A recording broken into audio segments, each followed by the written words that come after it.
Hello and welcome to another teaching from 119 Ministries. Our ministry believes that the whole Bible is still true and directly related to our lives today. If you would like to know more about what we believe and teach, please visit us at testeverything.net. We hope that you enjoy studying and testing the following teaching.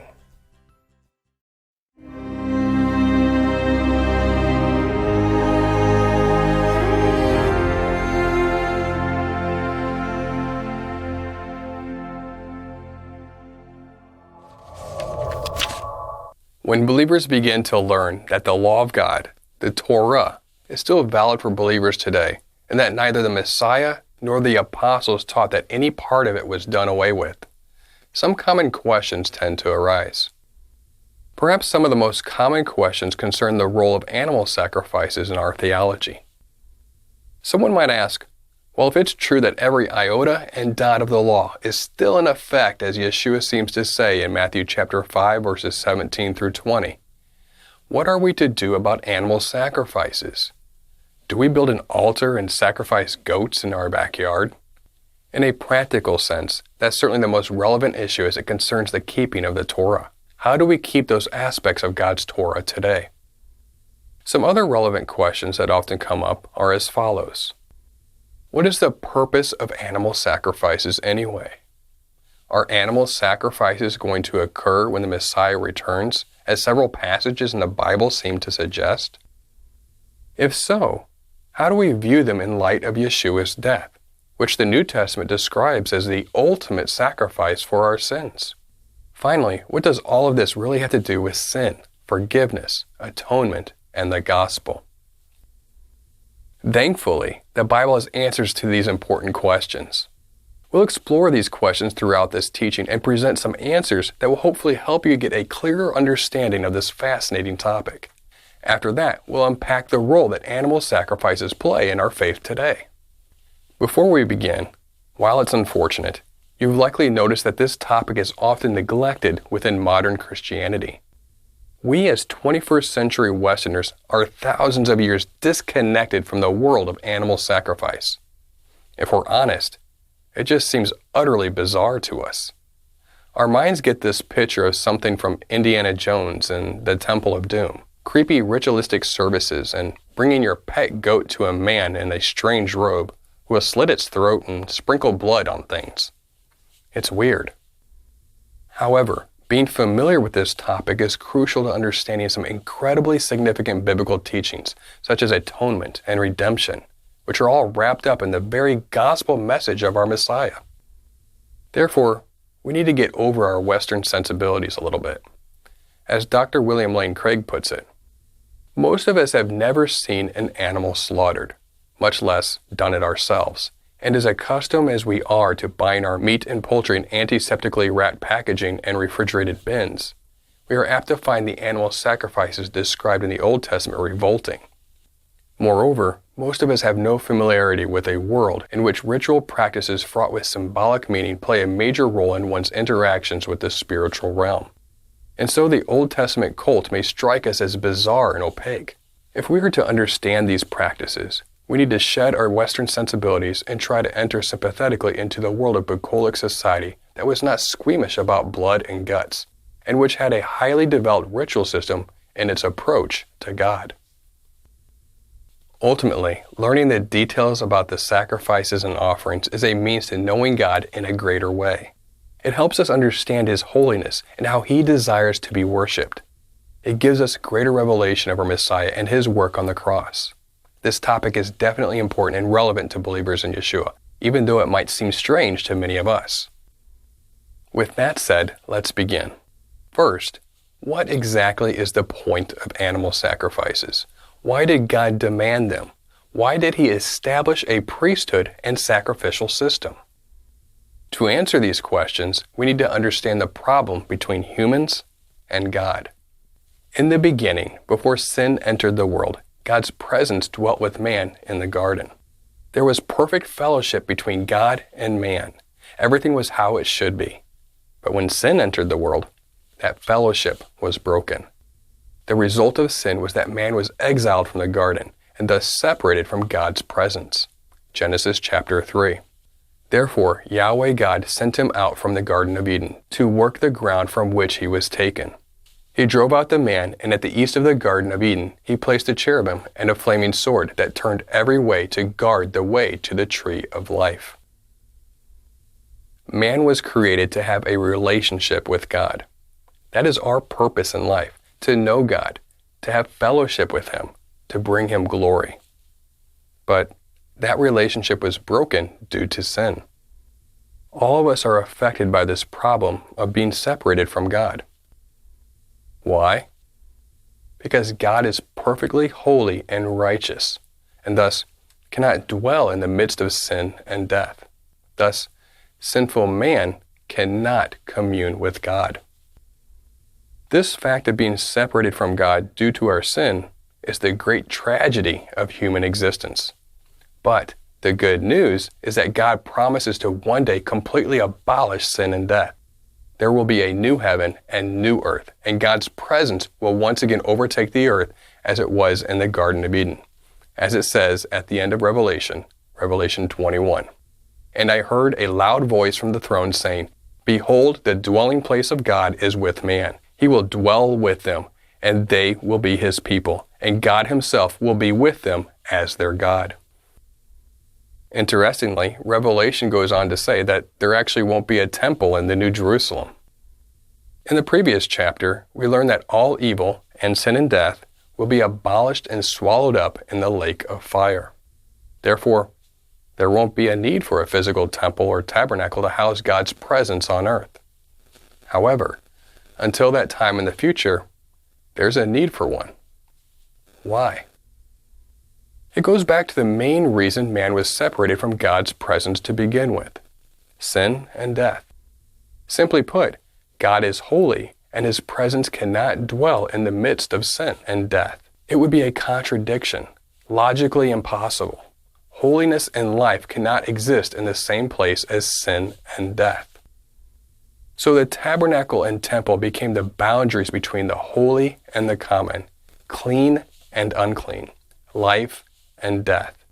The purpose of the tabernacle and temple was so that God could dwell in the midst of His people and have fellowship with them.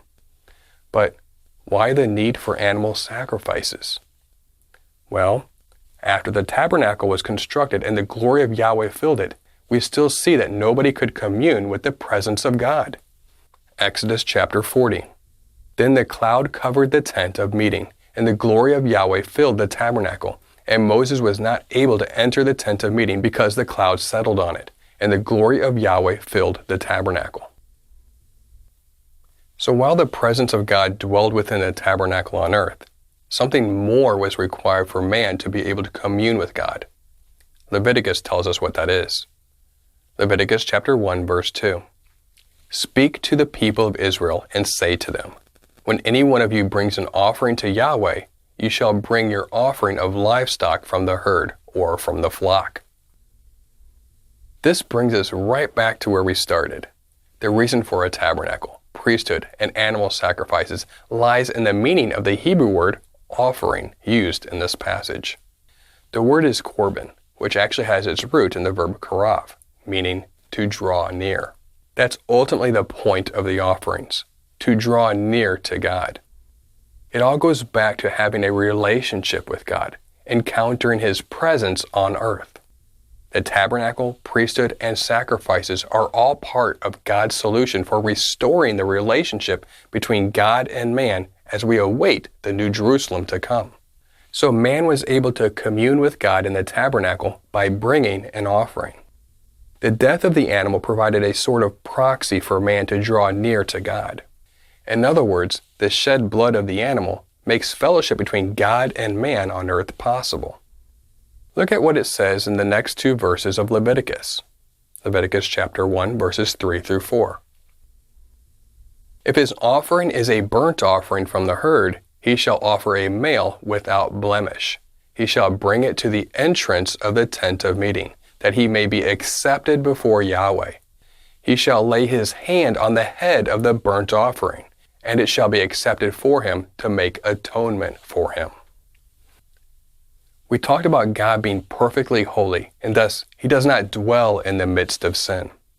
For Israel, it was serious and risky business to have a holy God dwell in the midst of sinful man.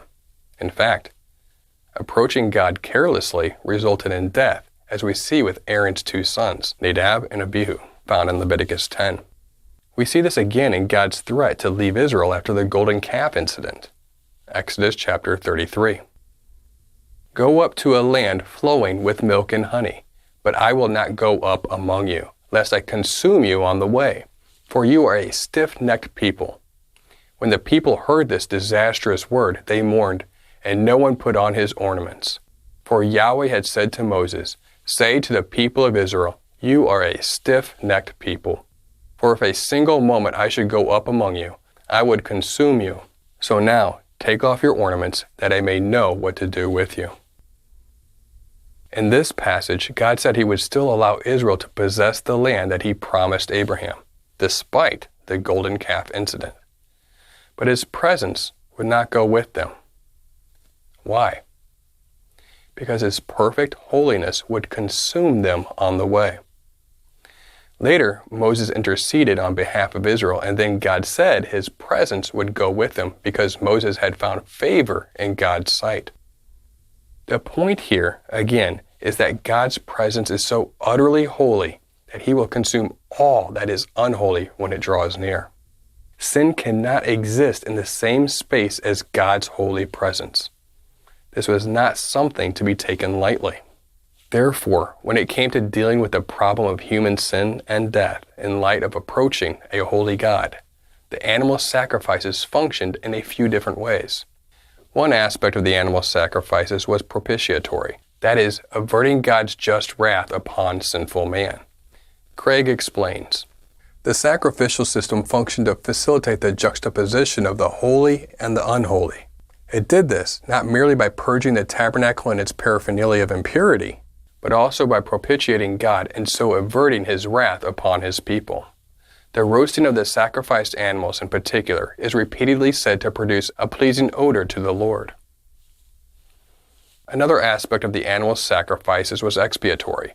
There were some sacrifices, for example, that cleansed the tabernacle and sacred objects.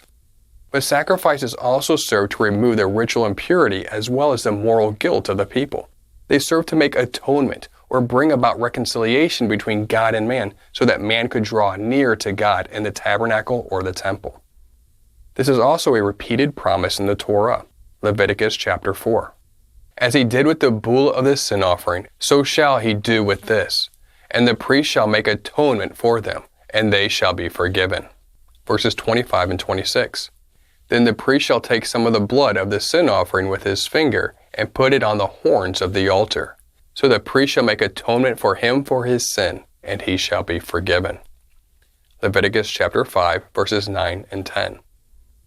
And he shall sprinkle some of the blood of the sin offering on the side of the altar. And the priest shall make atonement for him for the sin that he has committed, and he shall be forgiven. So how exactly did the sacrifices bring about atonement, resulting in a person's sin being forgiven, so that the worshiper could draw near to God? Why is a sacrifice required in order for a man to be reconciled with God and therefore be allowed to commune with God? Going back to a passage we read earlier, Leviticus chapter 1, verses 2 through 4, Craig gives us some interesting insight here. The personal Levitical animal offerings were accompanied by a telling hand-laying ritual. The offerer of the animal sacrifice was to lay his hand upon the animal's head before slaying it. The Hebrew expression samak yado indicates a forceful laying of the hand. One was to press his hand upon the head of the beast to be sacrificed. This emphatic gesture is plausibly meant to indicate the identification of the offerer with the animal, so that the animal's fate symbolizes his own. Death is the penalty for sin, and the animal dies in place of the worshiper. This is not to say that the animal was punished in the place of the worshiper. Rather, the animal suffered the fate that would have been the worshiper's punishment had it happened to him. The priest's sprinkling of the blood of the sacrifice on the altar, whatever its exact meaning, indicates minimally that the animal's life has been offered to God as a sacrifice to atone for the offerer's sin. The death of the animal reminds us that we deserve death because of our sin. But the animal dies instead of us. When the worshiper placed his hands on the animal, it symbolized the worshiper's transfer of his identity onto the animal.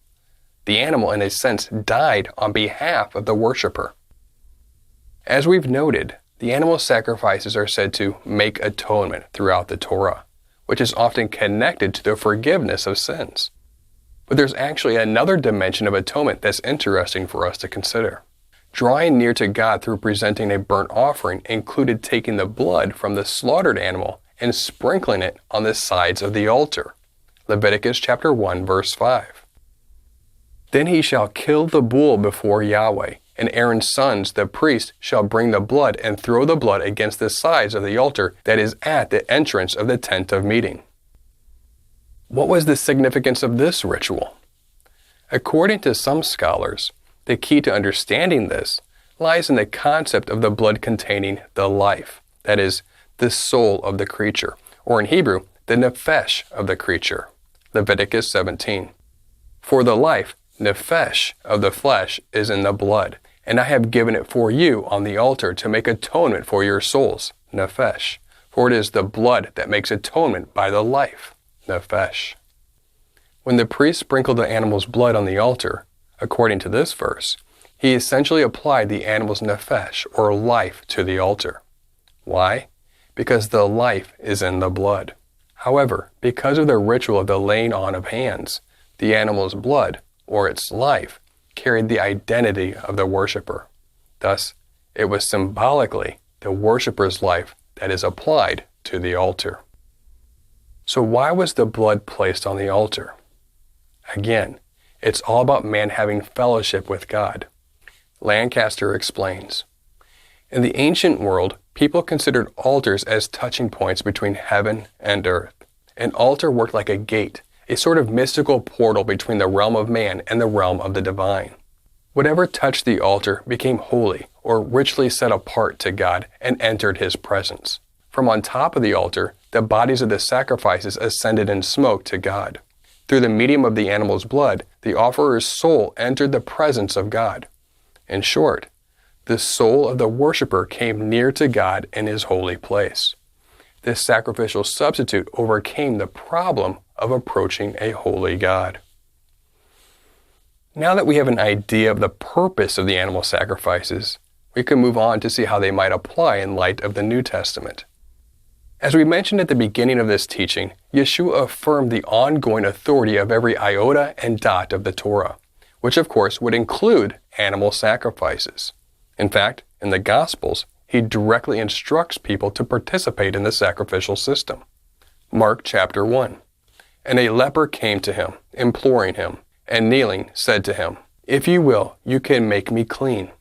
Moved with pity, he stretched out his hand and touched him and said to him, I will. Be clean. And immediately the leprosy left him, and he was made clean. And Yeshua sternly charged him and sent him away at once, and said to him, See that you say nothing to anyone, but go, show yourself to the priest, and offer for your cleansing what Moses commanded, for a proof to them. Some might argue that since this event occurred before Yeshua's death and resurrection, the sacrificial system obviously still applied. But after Yeshua rose from the dead and inaugurated the new covenant, sacrifices are now done away with. The problem with that argument is that believers in Yeshua in the New Testament, including the apostles themselves, still participated in temple services long after Yeshua's resurrection. Here are just a few examples. Acts chapter 2.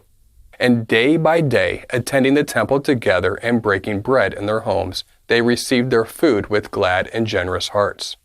Acts chapter 3.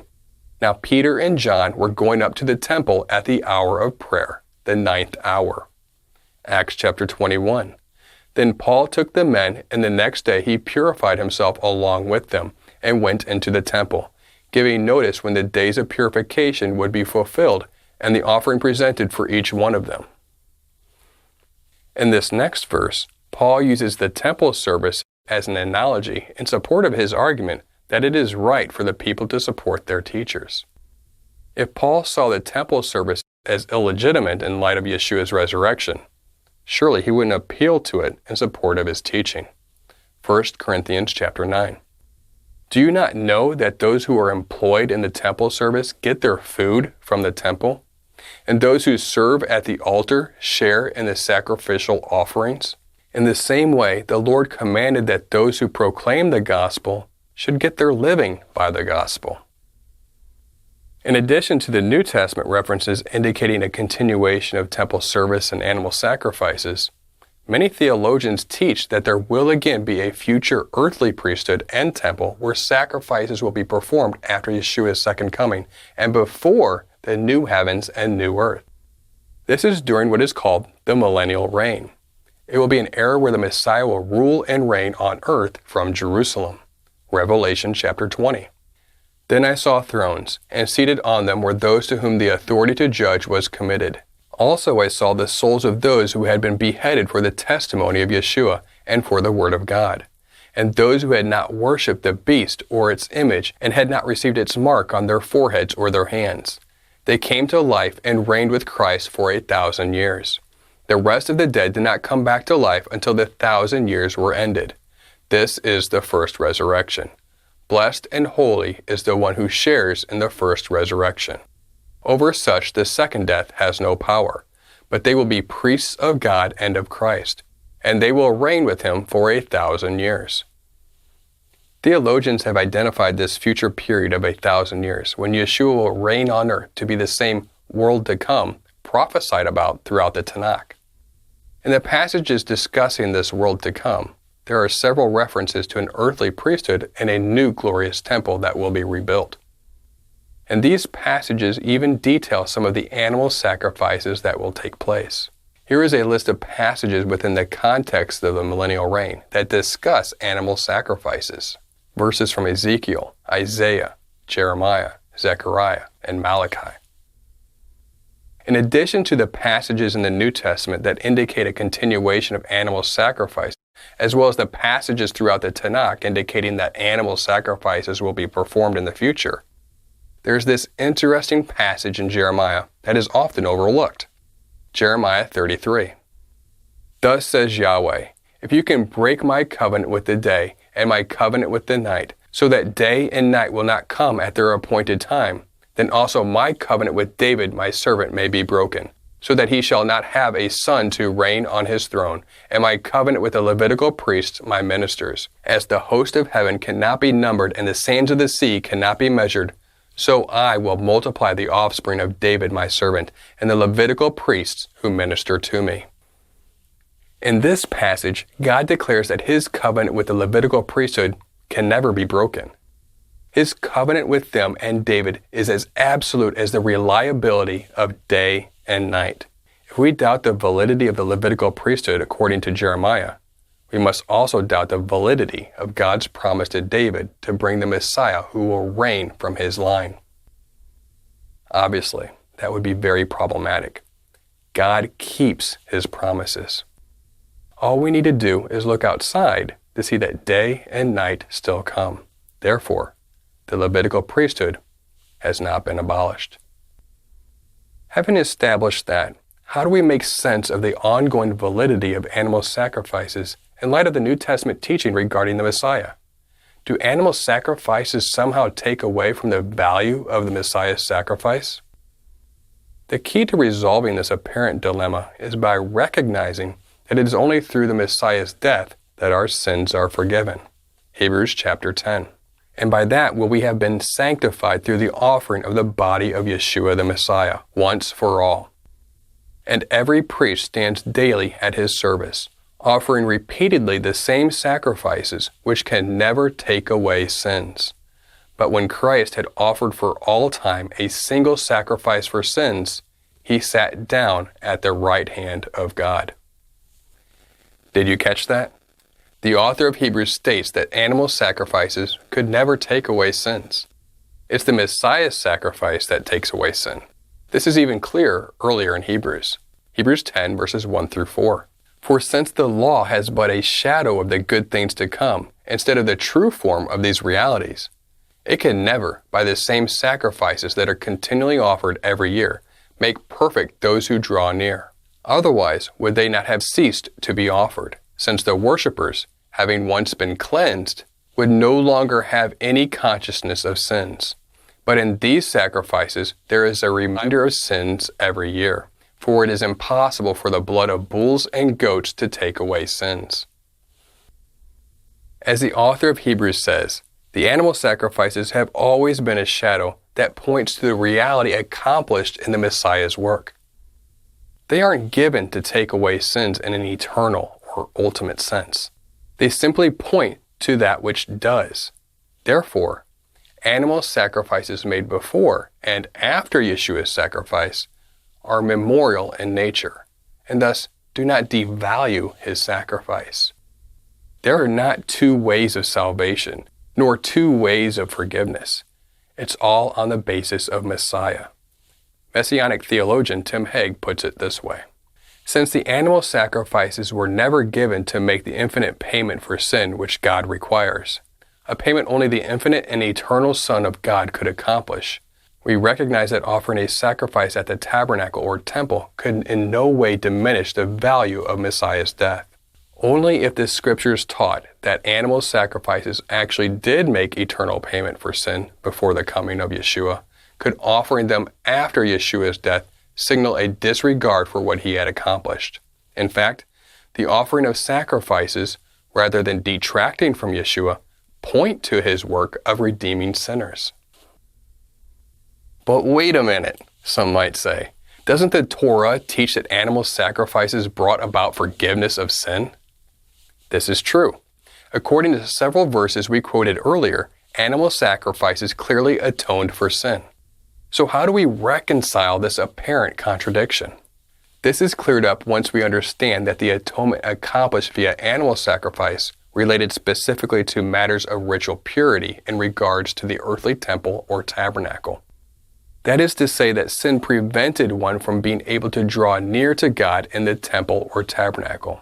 Thus, the animal sacrifices functioned to bring about a temporal atonement, so that the worshiper could return to a state of ritual purity and thus participate in the temple or tabernacle services. Animal sacrifices also functioned as a shadow to demonstrate God's method of forgiving sins in an ultimate sense. That is, the innocent paying the price for the guilty. As Hegg puts it, this sacrifices function to substantiate the method by which God forgives sins, but they did not provide the very means for this forgiveness. The author of Hebrews himself makes this same distinction between temporal and ultimate atonement. Hebrews chapter 9. For if the blood of goats and bulls and the sprinkling of defiled persons with the ashes of a heifer sanctify for a purification of the flesh, how much more will the blood of Christ, who through the eternal Spirit offered himself without blemish to God, purify our conscience from dead works to serve the living God? The cleansing of the flesh refers to the worshiper returning to a state of ritual purity, so they can be allowed to draw near to God in the temple or tabernacle service. The animal sacrifices, however, could not purify the conscience. They weren't given for that purpose. Animal sacrifices functioned in the earthly realm to purify the flesh, and Yeshua's sacrifice functioned in the heavenly realm to purify the conscience. Thus, again, animal sacrifices do not detract from Yeshua's sacrifice because they weren't given to purify our conscience. They aren't intended to take away sin in an ultimate sense. Only Yeshua's sacrifice can do that. Some might argue that animal sacrifices are now pointless on the basis that they only directed us to the Messiah. And now that we have the Messiah, the substance, we no longer need the shadow. But as we pointed out earlier, if that's true, the apostles apparently didn't get the memo. In fact, even the author of Hebrews, who goes to great lengths to demonstrate how the Messiah is a superior sacrifice and priest, acknowledge the continuing validity of the Levitical priesthood on earth. Hebrews chapter 8, verse 4. Now if he, Messiah Yeshua, were on earth, he would not be a priest at all, since there are priests who offer gifts according to the law. The earthly priesthood, temple, and animal sacrifices still serve a valid function. First, They bring about a ritual purity for those who had become ritually impure through sin, so that they could be allowed to participate in the temple service on earth. Second, they also serve to paint a picture of God's plan of redemption through Messiah. That's why the author of Hebrews continually describes the temple, priests, and animal sacrifices as shadows. Paul uses similar language in Colossians in reference to the Sabbath and festivals, which are said to be a shadow of things still to come. Colossians chapter 2, verses 16 through 17. Therefore, let no one pass judgment on you in questions of food and drink, or with regard to a festival, or a new moon, or a Sabbath. These are a shadow of the things to come, but the substance belongs to Christ. It is a rather visceral experience having to kill something innocent simply because we sinned. It is a deep reminder of the sacrifice Messiah made on our behalf. It's noteworthy to mention that both Paul and the author of Hebrews state that the Sabbath, festivals, priesthood, sacrifices, etc. continue to function in this way. They were writing after the death, resurrection, and ascension of the Messiah. If they thought the shadows were functionally meaningless and now that the Messiah had come, why even bring it up? Why go to such great lengths to explain the role and function of these Torah commandments if they don't even matter anymore? Why not just say, we don't have to worry about these things anymore because the Messiah has come? The very fact that the author of Hebrews spends entire chapters explaining how Yeshua could legitimately be a priest according to the Torah indicates that he still considers the Torah's regulations concerning the priesthood to be authoritative, right? Another thing to note about this passage from Colossians is that Paul says that there are still things in the future to which the shadows point. Thus, not only do the shadows point back to Yeshua's death and resurrection, but they point forward still to Yeshua's future reign and the restoration of all things. Thus, the argument, we've already have this substance, we don't need this shadow anymore, is based on a false premise.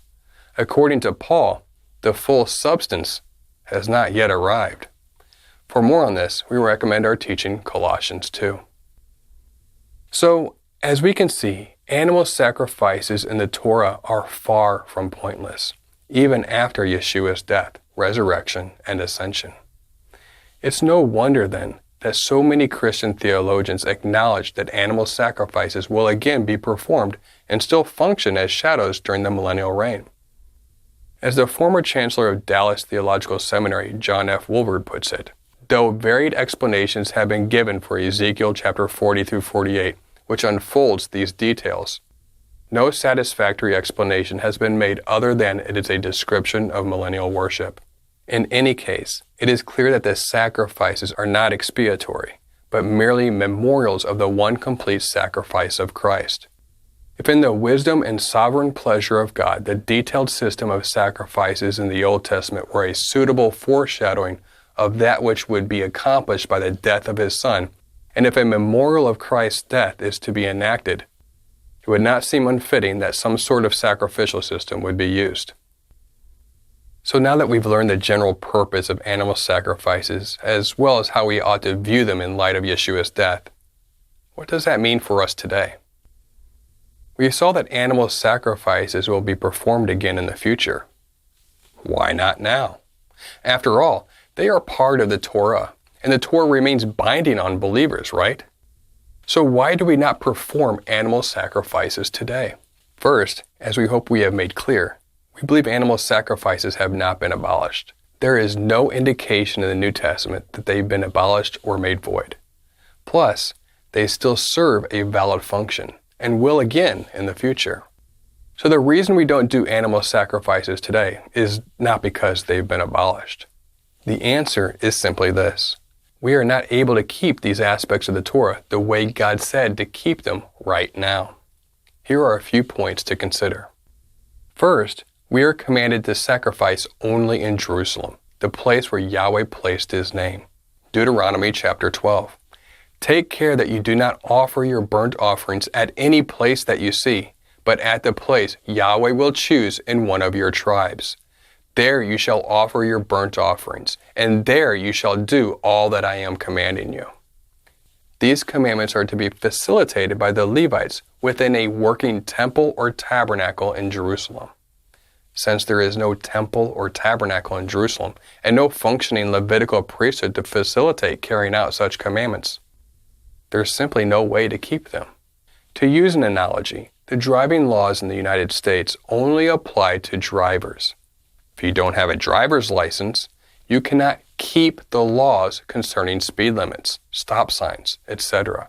In fact, if you attempt to drive illegally, that is, without a license, you would be a lawbreaker, even if you drove below the speed limit and stopped at the stop signs. So, in this way, by not driving, you are obeying the law. It's the same way with the animal sacrifices. The entire framework for keeping the commandments doesn't exist right now. Forget the fact that we aren't licensed. We don't even have a car. There isn't even a road to drive on right now. Do you get the picture?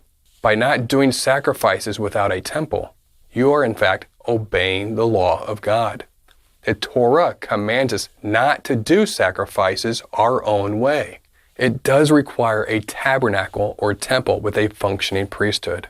So, by not doing sacrifices in the absence of a temple and functioning priesthood, one is actually obeying the Torah. So, what do we do? Well, the sacrificial system and Levitical priesthood will be reestablished during the millennial reign, after the Messiah's coming. So in the meantime, we do our best to keep the parts of the Torah we're able to keep while anticipating the day we can observe the Torah more fully. For more on this, we might suggest our blog post, What Do I Do? Our situation today is really no different than when Israel was in exile in Babylon. The fact that they couldn't keep the commandments pertaining to the sacrificial system didn't nullify the commandments. It just meant that those commandments were on pause until they could return to the land, rebuild the temple, and start keeping them again. In conclusion, animal sacrifices are all about having a relationship with God on earth through the temple service.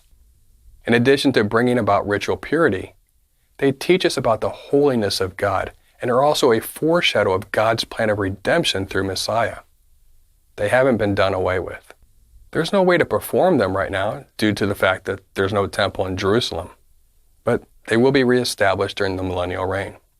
Finally, animal sacrifices do not detract from Yeshua's sacrifice because they were never given to accomplish that which only Yeshua's work on the cross could accomplish. We hope that this introductory teaching helps with understanding some of the basic and common questions surrounding this subject. We pray that you've been blessed by this teaching, and remember, continue to test everything. Shalom.